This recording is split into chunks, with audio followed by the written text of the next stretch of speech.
Hello, wonderful people. Thank you for joining me on this journey of stepping up to your potential.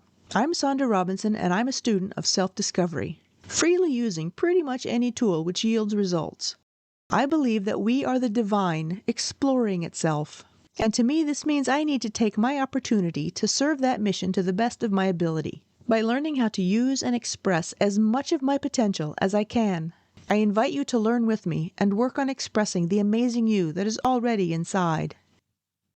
Now that I've touched on the topic of starting to actively work with projections, aka the Hall of Mirrors, with the goal of owning and thus diffusing those projections, I want to now mention a skill set which was vital to starting and truly mastering this type of work.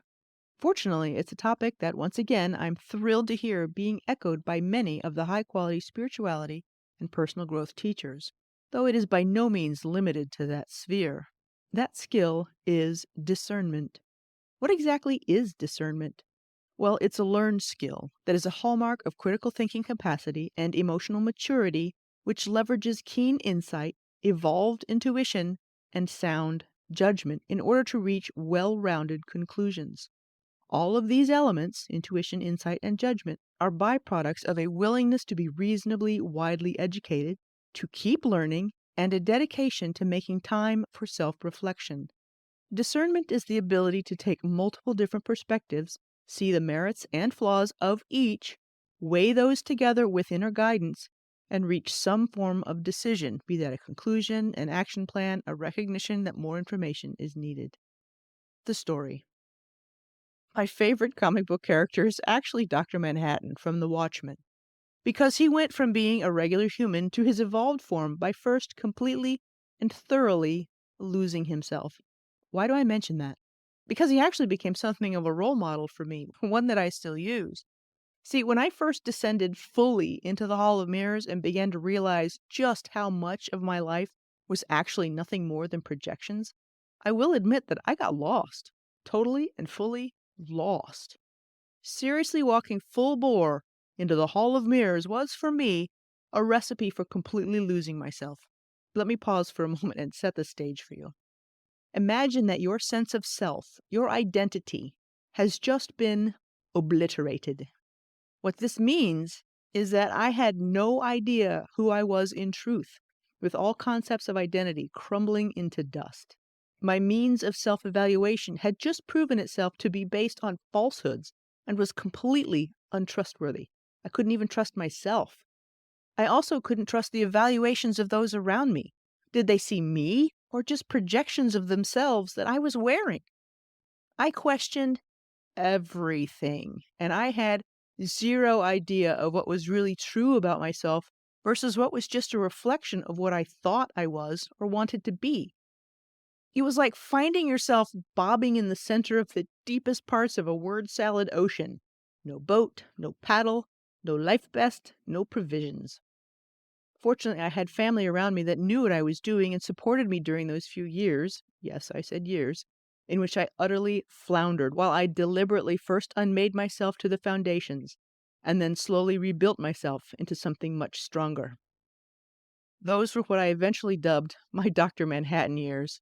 And while I can say it was seriously unfun, it was also by far the best thing I have ever done for my personal growth. How was it that I managed to eventually rebuild myself? In a word, discernment. I had to learn some mega level discernment skills, even as I learned how to navigate with multiple perspectives. The key skill being learning how and when to trust my own perspectives. No one story, no matter how much we might love that story, tells the whole of it. This process of unmaking and then remaking confronted all of my projections en masse, which I do not recommend, by the way, shattered my perspective of myself, and opened the door to a much larger world. My ability to now see multiple perspectives and points of view without having any attachment to those is a foundational skill from which discernment is then brought into play. If I had listened to some of the toxic folks in my life during that episode, I would have likely never rebuilt my sense of self. By listened to, I mean accept their sole perspective into myself as now my truth. The moment one source becomes the sole source that I listen to or trust is the moment that discernment flies out the window. Why?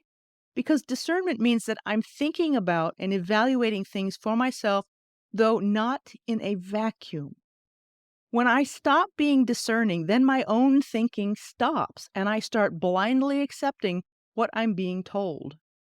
When this happens, I become easily led. When I start being led around, I'm also throwing away my personal sovereignty, giving away my power, my potential. See, discernment is possible once emotional maturity begins. Remember the definition of emotional maturity from the Hall of Mirrors episode? It being the ability to work with potentially volatile emotions without unnecessarily escalating them. And this happens as projections start getting owned. Discernment, when fully developed and honed, is very stable. It also means that a person with a good sense of discernment is not easily manipulated, is much harder to be led around by the nose with fear-mongering and the like, and is more than willing to consider multiple concepts without being threatened by them. As I started to rebuild myself from this unmaking process, I had to learn how to evaluate information and perspectives and stories and personalities and recognize potential agendas behind the stories that I was being told, whether those were internal or external stories. I didn't know it at the time, but my education in history helped tremendously. I spent many years in college learning how to evaluate sources, and this is precisely the skill that I fell back on when it came to further developing discernment within the sphere of emotional intelligence. If you were not taught how to critically evaluate sources, I would highly recommend that this be something that you seek out and teach yourself. It's beyond a valuable skill, and while I wish it was taught in schools, critical thinking itself is not really taught either. Understanding where the information is coming from, as well as recognizing the flaws and strengths of each source, combined with being able to take in diverse sources and perspectives, is the skill set which I ultimately relied upon to find my way through the Hall of Mirrors and back into a position of equilibrium. An upcoming episode addresses looking at triggers as a gift, as an invitation. So if you currently have issues with listening to some sources, this would be an episode to listen to. Discernment is why diversity can be such a strong positive. The ability to work with very different ideas, recognize the merits and drawbacks of each, and pull together the best of everything to make something new or be inspired in a new direction. Without discernment, diversity is a wedge that destroys instead of builds. The point. I'm doing this post now for two reasons. One is that it definitely goes hand in hand with the Hall of Mirrors, as the story above illustrates. The second reason is due to the culture in which we find ourselves right now.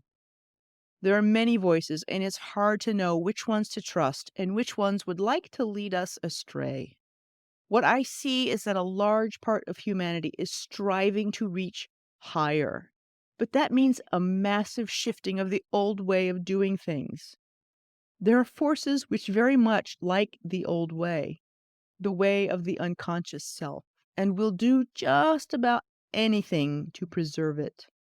The solution to misinformation and attempts to corrupt, as always, is not less personal responsibility, but more education, more emotional maturity, more discernment, more listening to each other and trying to understand, more of our potential manifested.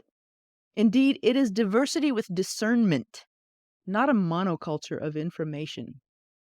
I have faith in the core of humanity because I've seen it. I know exactly what lies at the core of you, and it is beautiful.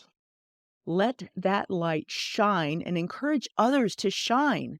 When we individually begin to do this, we raise our individual frequency and by extension, start to raise the overall human potential that can be brought into being. All the ideas on economic models and government controls being bandied about right now are over a century old, when the last big jump in collective frequency occurred. Those ideas have been tried and tested for 3 to 5 generations, and all have failed in the most painful way they can. It's time to hold a higher vibration and open the door to the new ideas which we can see glimmers of, but haven't yet been born.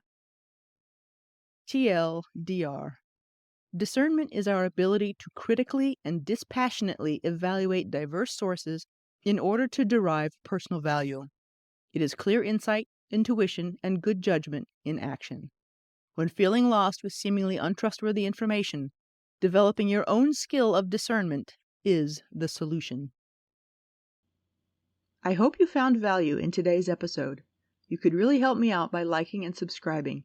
The more likes and subscribes it gets, the more the inspiration of stepping up to your potential spreads. This podcast is available through iTunes, Spotify, Stitcher, and many other platforms. I also post a copy on YouTube, and each episode is transcribed and available in print format on my website at steppinguptoyourpotential.com. Until next time, always remember to keep stepping up. You got this.